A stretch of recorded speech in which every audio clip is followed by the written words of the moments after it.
where are we headed next with AI? What do I need to keep on my radar? I think what's happening is the processing of data and making companies more efficient in ad testing. If we're talking about SEO, it's deployment of content and being more intentional. Yeah. And it's not any content, it's content that's focused around what Google's looking for, which more often is helpful content. Then they have their other component of concepts around their algorithm called EAT, experience, expertise, authority, and trust. And so creating content that aligns with what Google wants, that is topically relevant, that is optimized for entities, that is the ideal. And so it's not completely replacing, but our level of productivity is exponential now. Welcome to Above the Legal Limit. I'm your host, Justin Chopin, business owner, lawyer, dad, world's best husband, traveler, and adventure seeker. On this podcast, we mix business with pleasure. We'll dive into growth strategies, entrepreneurial adventures, the business of law, and prove that business isn't boring. So let's get ready because we are going above the legal limit. All right, welcome to another episode of Above the Legal Limit. Super excited about my guest today, Brian Hong with Infintech Designs. Yep. Thanks for coming on the show. I really appreciate it. Thanks for having me. It's a pleasure. So talk to me about Infintech. What do you guys do? We're a full stack digital marketing agency. We focus on all stages of the funnel, top, middle, bottom. Top would be introduction, brand, product, or service. Middle would be driving consideration, desire. Bottom would be the conversion, tracking, business intelligence dashboards, allowing us to let data lead us to do more of the work, less of what doesn't. But SEO is the origin story, but that's evolved into full stack digital marketing stuff. Okay. So this is my space also that I live in. So when I started the firm, I didn't have a budget to go out and get billboards and commercials and all that kind of stuff, or all of this stuff. So we did digital. We were exclusively digital. In those days, the company I was with, they don't want to do SEO. Like, they only want to run a pay-per-click campaign. And we really did start to see year over year just kind of what a mistake we were making by not investing in more, organic leads.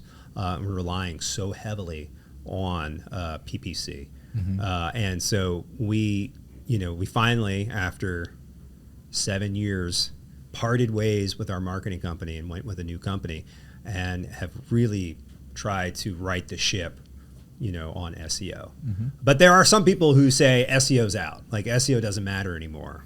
I don't know. What do you think? I think it's alive and well, and it's a recurring chatter even in my space, in my masterminds, in the groups I'm in, and it's filled with other SEO agencies. The hashtag is SEO is dead. And it keeps on coming back, SEO is dead. And it's a recurring chatter because the rise of AI, SEO is dead. SGE is coming out with Google, SEO is dead. ChatGPT is coming out with their own search engine, SearchGPT, SEO is dead, but it is alive and well. And so ChatGPT is going to have its own search engine. They're going to try to compete. Okay. Mm-hmm. They've tried it before. Everybody wants to compete with Google. No one's been able to do it. There was a big competitor to Google years ago. What was there was Bing, Yahoo. And then, even before then, Alta Vista, right, and Hotbot and all these other things. But Bing, which merged with Yahoo, and then you have like the smaller search engines like DuckDuckGo and all these Ask Jeeves, but really Google is 80 to 90% market share, and they're not going anywhere. Yeah. Google rules the marketplace. We do some ads. We do some work with Microsoft and Bing, and the big debate between my agency and me, is how much money do we invest in Bing, and their position's always, well, I think that there's content out there. You should be, there's potential. And we just go back and forth. Sometimes they really want to up the budget on it, and then sometimes they're like, oh no, let's go back the way we came. But that really speaks to digital marketing in general. So when I talk to people around here, they'll say, wow, it's on fire this week. What did you do? Or they're like, oh, it's really slow this week. What did you do? What happened? And my answer is always the same. I didn't do anything. One. Two, I was like, there's so many factors in play, and being able to isolate, is it a market change? So for Christmas, for example, nobody gets hurt during Christmas. Write that down. Nobody gets hurt during Christmas. It's remarkable. Everybody's running around. They got Christmas trees on their roofs, going 1,000 miles an hour to the mall, but nobody gets hurt during Christmas. We could just shut the phones. I could unplug every phone in this place. It wouldn't matter. So that's just like a market shift. Mm-hmm. Then you get to this other factor where it's the springtime, Maybe Google's changing something. Or maybe you have a whale enter the market who just says, you know what? Man, I hate Justin Chopin. I'm going to go put $200,000 in this month, or more, just to see what content, like what's out there, what leads are out there, and grab them all up, and I'll be gone in 30 days. And then we don't have a choice, right? I'm not going to try to compete with that. All I can do is just sit there and wait in hopes that he goes away. And they do. They usually go away. But the fluctuations of the digital market can sometimes be this like roller coaster for everybody. It permeates the whole office. Absolutely. Right. Yeah, that's why it's such a good idea to have an omni-channel approach and not put all your eggs in one basket, because there's going to be ebbs and flows, and it's more so lead with data. And so conversion tracking is so important. Asking how much you do and spend in Bing, will invest as long as it's profitable. Right. That's the easy question. That's the easy answer to that question. Yeah, well, and that's always where the lawyer, I'm really like the end consumer.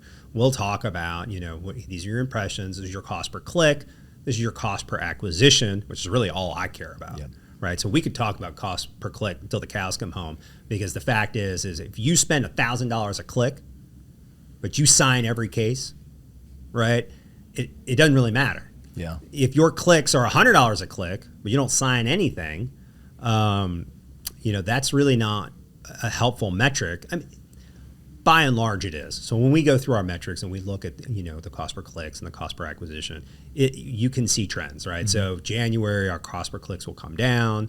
July and August, you'll see them come down. You'll see. I suspect I'm going to find out. First week of October, what we did in September. I suspect our cost per clicks went up. It's usually sort of the trend we'll see. But ultimately, like, what do I care about? Did we sign cases? That's all I care about. And what was our cost to acquire the case? All in. And so I was at a seminar last week, and we were discussing advertising, and specifically we were discussing the digital landscape and digital advertising. And the message there, at this conference was PPC is becoming so expensive that it's outstripping the value of the case, and you're losing ground, and you're just going to be treading water. I'm curious what your thoughts. I know what I think about that. I don't know that I agree that it's that dire. That's a very dire position to take. I think the message is, don't put all your eggs in one basket. But I mean. So I am seeing, even with campaigns we run, especially in the California market, it's escalating. A couple of years ago, California lawyers were happy paying $2,000 per signed case retainer, and that became $2,500, and that became $3,000. I had a meeting about 2 months ago with a major law firm out there, and they said, we're willing to pay $4,500 per signed case retainer. It's the highest I've ever heard. I was like, that's interesting. I've never heard anyone say a number that high. And I was like, can I ask why? Like, how is that profitable? They're like, well, we just want all the business, and we're going to bleed out all of our competitors. If we break even, we're just going to be the last man standing, and we're going to put everyone out of business. They're pretty blunt about that. So I think with the PPC, it is the question that I always kind of present to the client is, do you want it cheap and slow or expensive and fast? And expensive and fast and expensive and cheap represent cost per acquisition, cost per opportunity, cost per lead, whatever you want to call it, cost per appointment. And so the paid media is going to be expensive and fast because it's guaranteed inclusion. But the SEO is do work now to fill the impact later. Ideally, you take the average cost per acquisition between both those channels because they kind of complement each other. There's a lot of data you can take from the PPC side and lend it over to the SEO side, such as keyword level data and what people are typing in. So beyond just spend more money, get more exposure, the other way to make more money is convert more leads. And so having a system, and that's kind of what we implemented AI. Now we have speed to lead. We can contact a lead within 3 to 8 seconds. We can follow up with you forever, and we can automate signed case retainers. So building a more efficient system will help maybe mitigate the rising costs of paid search and paid media. So we're talking really efficiency.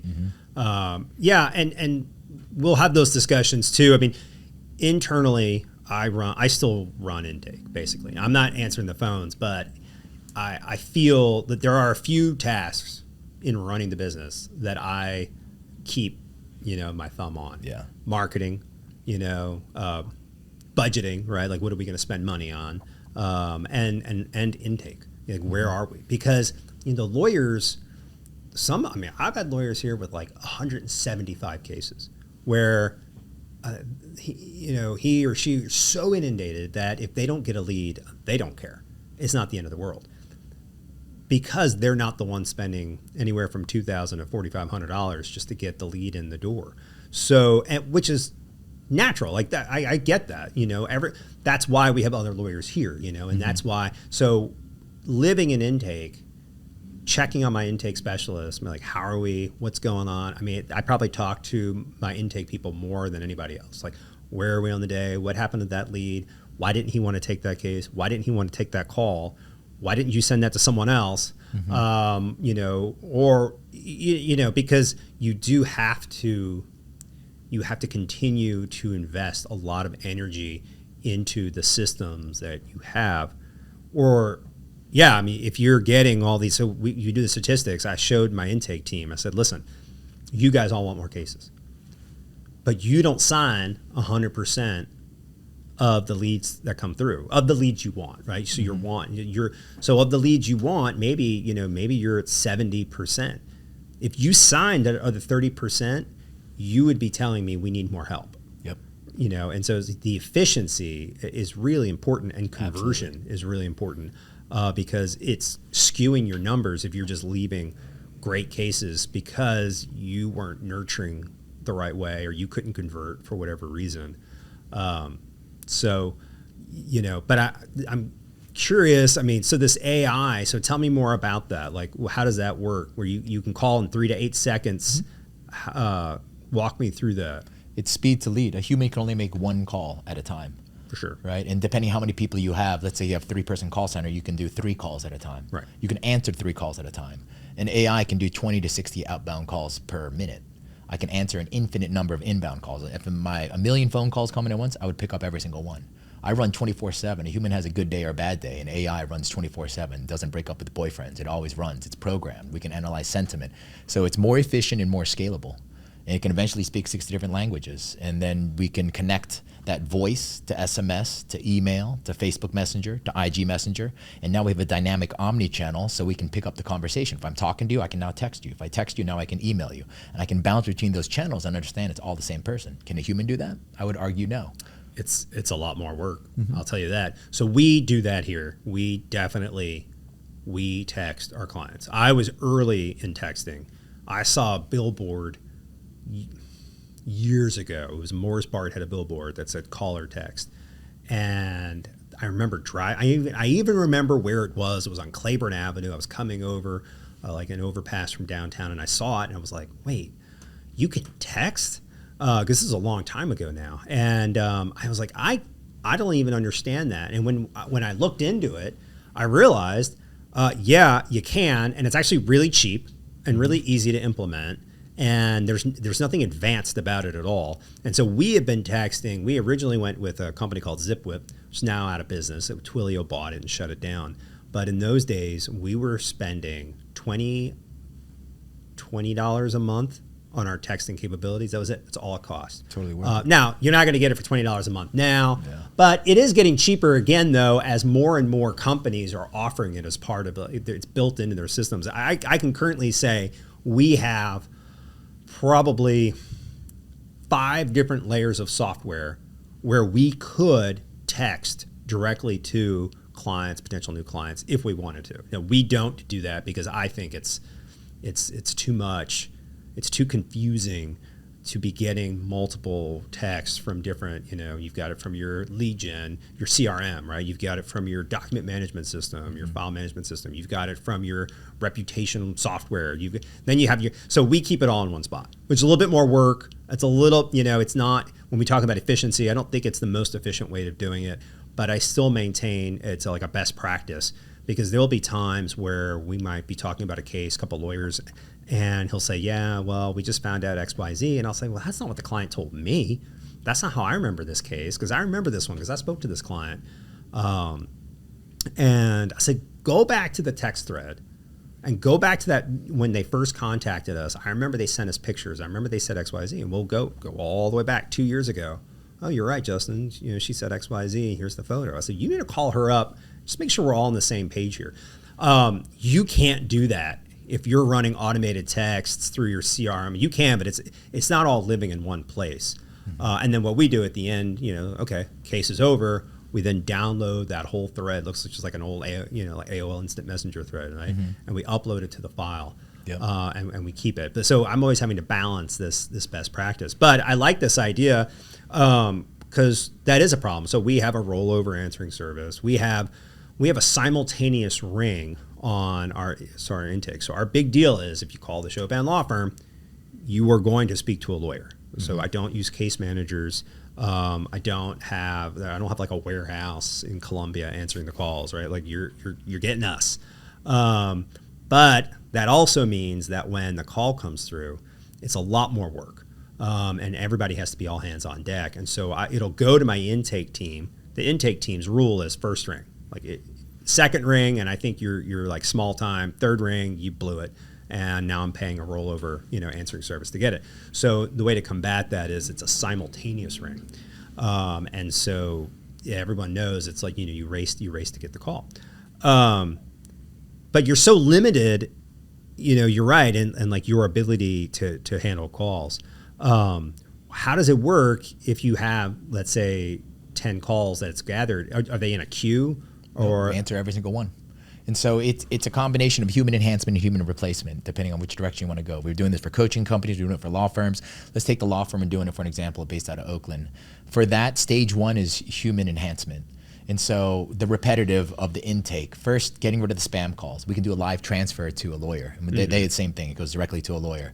So instead of asking, what is your name? What is your problem? What is the data incidents? Are you representing a lawyer? It's that repetitive question. Have the AI do that, collect it, push it into CRM, do a live transfer to a lawyer. So the lawyer will have that all populated. He doesn't need to ask those questions. So an hour conversation is now 30 minutes or whatever that number is. Right. We're enhancing his productivity. He doesn't have to do the repetitive where there's still a handoff. We're still validating this is a lead. And at that point, we push it to the lawyer. So it's just enhancing his time. And you're just pushing into a CRM through like a Zapier sort of like. Yep. Connect. Anything with an API or webhook, we can connect to anything. Fascinating. Now, how does when you say you're making calls, does that work for like form chat leads and all that kind of stuff too? So I find that's the real pain point for us, which stinks, right? Because that actually is, by and large, a lot of your organic leads now, which I always think is silly. So I don't know about you. When I'm searching the web, right, and I'm on the World Wide Web, and I'm looking for a barber, the first thing I do is, right, you search in barber near me, right, and then you get all your barbers. And then maybe you look at them, you're like, I don't know, I don't like that neighborhood, or all right, whatever reason, this one looks good, right? It's meaningless. It's like wine, right? You're like, oh, this label really makes me want to buy this. So you go, and then you go fill out a form on the website. It would never occur to me to do that. I would just shut down emotionally if they were like, okay, and the next step is fill out this form. Yeah. But that is by and large where a lot of our organic content's coming right now, is that people will go and they go on the website and they either chat with the bot. It's not a bot, it's a human.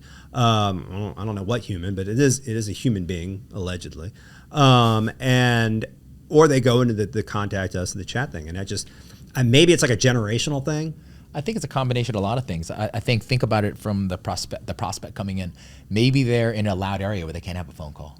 Maybe they're in a waiting room in a dentist office and they're just waiting to be sat. Yeah. Maybe they're socially awkward and they just don't like human interaction and they just want to, you have so many different types of people in this world in different environments. Maybe I'm a secretary at work looking something up while I can't have a phone call because my boss is in the next room. Fair enough. Like you just don't know the circumstances. And we do get that a lot. So we will see that sometimes and then someone will be like, well, I can't talk right now. Because what we'll do is immediately call the form lead or the chat lead.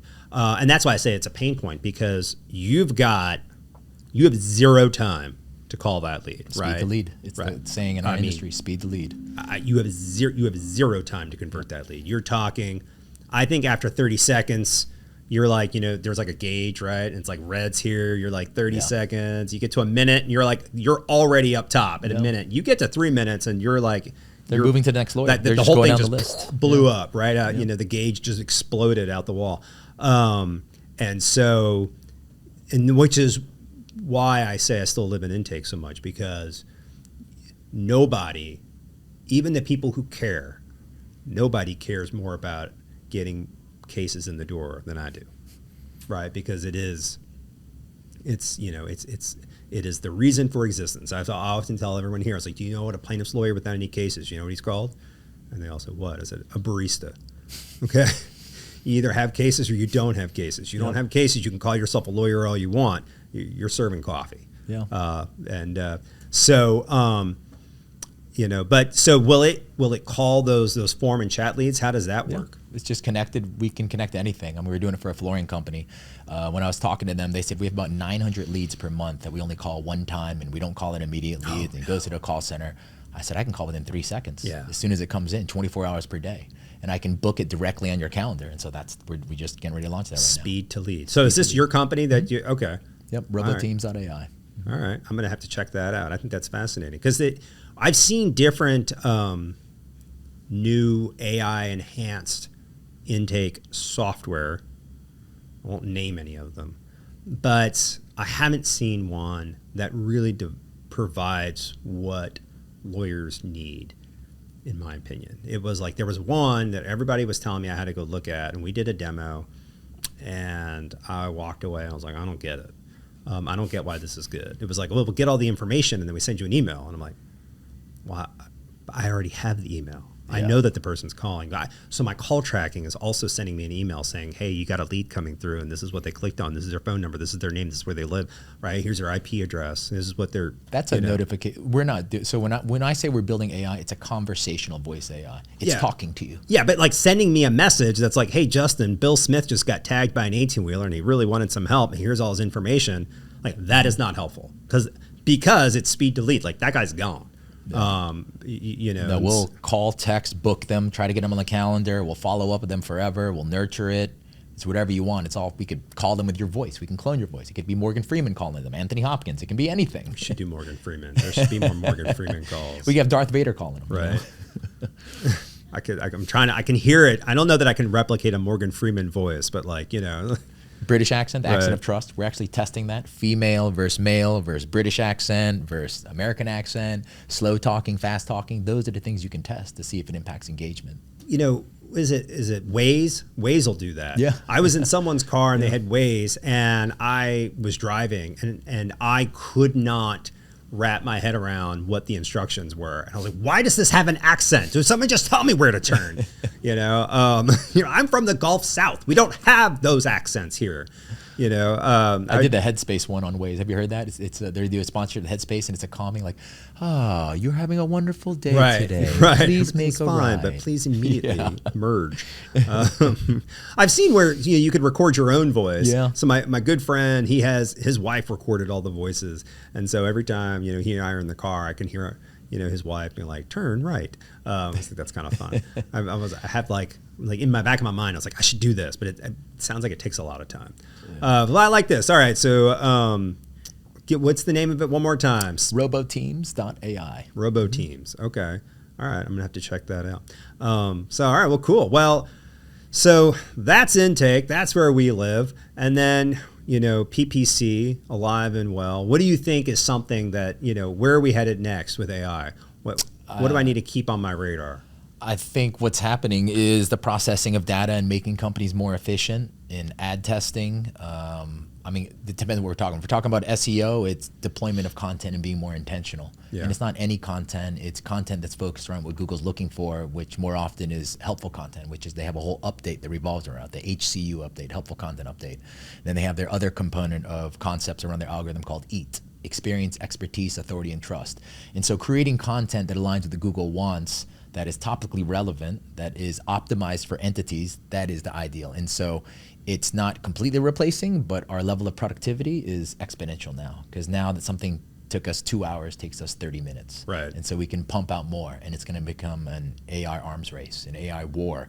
As more and more people adopt this, as more and more companies connect with other companies that can provide this, what's going to happen? It's going to be AI warfare, right? And so making your footprint bigger is one part of the equation, which you talked about. That's with paid search, SEO. That's where you run ads. But a big component, like you mentioned before, people neglect is that middle of the sales funnel. So many law firms, especially law firms in my experience, they focus on awareness, conversion. Sure. They don't focus on consideration, desire. They don't focus on the nurturing, the follow-up sequences, and they're just spend more money, get in front of more people instead of turn more people into customers. Right. And so AI, I think, is going to change that. We're going to now have a scalable automated way to actually focus more on that middle of the sales funnel. Which I think is where you need it, because that is where, I mean, we currently are, I would say the number one complaint I get from my team here is, Justin, we're inundated with the phones. Like, we can't keep up. Yep. And because we're so inundated with phones, I can't do my other work. So that is right now, if you're an employee at the Chopin law firm, you are bitching at me about, I get it, I hear you. But you know what I can't do?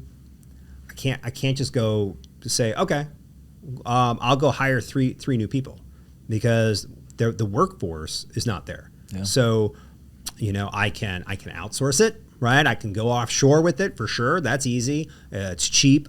But I don't love doing that, because I think it closes the door on an opportunity. So we do have some people offshore that are they're just back of the house. All they're doing is helping us out with non-client facing tasks. But I always look back to one of my top paralegals here. We hired her to answer the phones. And so she started here just answering the phones. And then my other paralegal said, hey, she's really great. She's really competent. Can we get her doing some admin work? I was like, sure, have her do admin work. And then she starts doing admin work. Then she's really good at the admin work. And she was like, hey, do you think she should do paralegal work? I said, sure, let's train her to do that. Well, now, she runs the place. I don't know. She tells me what to do. She's got it all in spreadsheets and is, hounding my lawyers on their, statute of limitations deadlines. And so when you have these other ways of hiring people, you're really closing the door on opportunity. And I think those opportunities lead to growth. But it doesn't matter. The point is, I can't bring anyone in here because I have had an ad out for months and months and months, and there's nobody. Talent pool. There's nobody. Look, apparently nobody in New Orleans needs a job. I didn't know that, but we apparently have a 100% employment rate in the city of New Orleans. So everyone says, well, why won't you hire someone? I said, well, go find me someone. There's nobody out there. So now we're stuck, right? So you've had an ad out forever. You're getting no qualified candidates. And you just create them now. You can create your qualified right. And so that is, so your options are, you either start going virtual, you go remote, or you're going to go AI. And it's coming, whether you like it or not, whether you agree with it or not. It's adapt or die. It's coming at light speed, and there's a tidal wave coming, and the world's going to be super different. In my opinion, 2 to 5 years, it's going to be very different. It's already happening. The process has begun. Okay. It's hard for those types of changes, because you don't want to change sort of the, your ethos of the firm, your unique value proposition, but we are competing in a really crazy space where there are some law firms out there that they're like, it looks like one of those, those old ghost towns where it's just the front, it's just the facade of the building. There's nothing behind it, like they use in Hollywood. Yeah. Where there's really nothing there. There's some virtual assistants in the Philippines. There's one local person in a shared office space. And then there's like a lawyer who is on his cell phone, and that's it. But you don't know that as the consumer, right? So if you're Googling like a lawyer near me, like you could pull up their website and be like, oh, these guys seem like they're really a great firm. But in this sort of, we're so plugged in that we're actually removed from reality in a lot of ways, right? Because clients don't come down here and set appointments with us anymore. I'm happy to have them, but they are the ones that stop that, not us. Yeah. So after COVID, I can't tell you the last time I met with a potential new client. Before COVID, everybody knew it was on my calendar for 10 a.m. You always make the appointment. Yeah. I don't care if there's like 20 people, they're all set at 10 a.m. because I know they're not going to all show up. And that's how we did it. Ever since then, they stopped wanting to come in. And so we accommodate that, right? So you don't need to come in. Like, I got this. We can text you all day long. We'll call you all day long. I can send you all your paperwork via text message. You can sign with your finger. Now, because, we don't have to email it to you. I can text it to you. And the software is following the market. The market is, I don't want to come downtown. I don't want to pay to park. I don't want to see your face. I don't want to be in the office. I trust that you got it. But if that's the world in which you live, then these sort of shell companies, right, that can really, I think, prey on the consumer, and there's no way for anyone to know. And so one of the challenges for us is like, well, I want to grow, but we don't want to lose sort of the ethos. We don't want to lose what we have here. And so finding that balance between implementing AI. Well, I think it's coming though. But having a workforce too. Like I'm not going to lay everybody off and be like, Yeah. hey, you're all AI now. Like that's nuts. And that's just never going to happen here. You know, I don't know. Maybe my competitors, certainly I know a lot of them do it. You think it's going to happen? Because it's like, I don't want to use CDs or I don't want to use DVDs. I want to use VHS. I'm stuck on VHS. Right. It came. Whether you like it or not, it's coming. Yeah, right. And whether you like it or not, AI is coming. Whether you like it or not, people are going to adopt AI. And that's going to become the new normal. Yeah, I mean, I think AI is great. I mean, so I went to a whole conference on AI. It was like 2 days where every single software you could possibly imagine, you know, was presented to us. It was just like a chart. The chart went on for ages. The thing about it was, from my perspective, they were all in beta and they were all ghastly expensive. So when I saw a few, I was like, hey, this isn't bad. Let's check this out. And then you get these prices and it's all what I would call like enterprise software pricing, right? It's like you out of your freaking mind, that's never going to happen pricing. And so where all my colleagues at this event were like, their heads were exploding. They're like all pro AI. I actually had like a very different approach. I was like a very negative approach on it where I was like, you know what? I'm not going to sit here and invest my money on your beta, right? Because you're just trying to figure it out. You're really, frankly, you should be paying me. You should be saying, hey, Justin, like, listen, I'd like to be your test case. Well, you know, I want to invest in you. Will you invest in me? But that's not what's happening. They're like, well, you pay us like 10 grand a month for this, and then we'll figure it out now that we got you as a client. And I was like, oh, that's never going to happen. But you know, I do think, like everything, there needs to be like a balance. Mm-hmm. You know, one of the things I like about being a lawyer is it's a little bit different. I'm not manufacturing a widget. So there is a human element that I feel secure in knowing that, you know, sooner or later, that case is going to be in front of a judge or a jury. And that's a human being. And you either can connect, you can either create the narrative of the case in a compelling way and then present it to your fact finder, your judge or your jury, or you can't.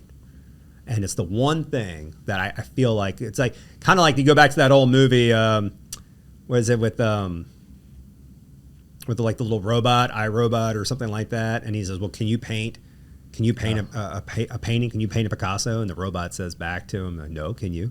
But you know, there is like an art to like what we do. And I know that AI can sort of create art too, but I do think that there is an element to what we do where there is an irreplaceableness to it. But all the work that gets there, now that remains to be seen. They have that AI lawyer company, Do Not Pay. Are you familiar? No.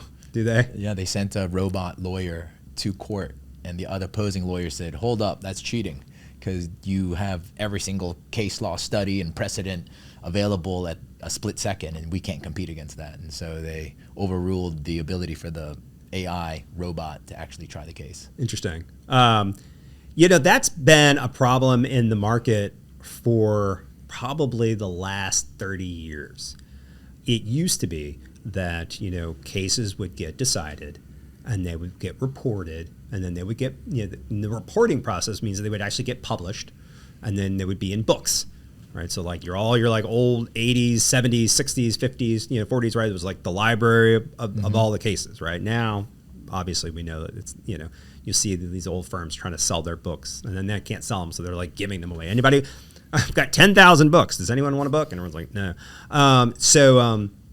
And when there would be changes to the law, which happens every day, it would get reported, and then it would get published, and then it'd be in a new book. And then sometimes it would be what we'd call the pocket part. So at the end of the book, there'd be like a little pocket in there, and there'd be like a little insert to be like, oh, actually a lot of this has changed. And so, you know, the point is that in those days, it was a lot harder to research, but it was easier because you weren't living in the day. You weren't living in the hour or the minute. You know, then Westlaw comes and everything is online. And then Westlaw really, you know, when it was an old database system, it was a little cumbersome, and you were still kind of like in the books, but maybe a little bit more modern. I mean, legal research now, you're day by day. You're like, nope, Second Circuit just overruled that, blah, blah, blah, blah, blah. And you are expected to be able to know in a microsecond any changes to the law and have this sort of professional ethical obligation to present any changes to the law to the court. So I think in this instance, that going back to AI, that's already been a trend in the market ever since, legal research has become, living in computers. I would not have a problem with an AI component for legal research because I just think that is a trend in the market. I suspect that case will be overruled again. Now, having a robot try the case in front of the jury, I mean, there is like a licensure issue, right? You do have to be licensed to practice law. You could be taking it too far. But that's what I like about lawyers. Lawyers will always take things like a little too far. That's how you know. And then when they do that, they go, okay, so that's the outer limit then? This is it. Yeah, like this is the outer limit? Okay. And so we as the lawyers, we create the out of bounds for society. We in each direction, like we are the ones who really push the envelope to decide what will society allow and what will society not allow, either through our own, ingenuity or through representing, the public who are taking it too far. I feel like the robot's taking it too far, but I do think that the AI for the research is spot on and exactly where I say, that the technology enhances the product, not replacing the product. Which is really kind of what you were, human enhancement. Increasing productivity, doing more with less. Okay, I love that. AI, what is it, the name of the company? Roboteams.ai. Roboteams.ai. I'm getting the this in the background that I talked too much. But I really appreciate you coming on, Brian. If any of our viewers, millions of you out there, you're so interested in Above the Legal Limit, if any of them want to find you, where do they find you? Roboteams.ai or Infintechdesigns.com. Those are the best places to hit me up. All right. Well, I'm going to be checking it out here in a few minutes because I want to learn more. Pleasure. Thanks a lot for coming. I really appreciate it. Appreciate it. Thank you very much. Thank you for joining me today on Above the Legal Limit. If you enjoyed the show and you want to hear more about business and law, hit that subscribe button. If you didn't like the show, keep it to yourself. Remember, there's no limit to what we can achieve. We will see you next week. Until then, even though we're above the legal limit, let's drive safely. Cheers, everyone.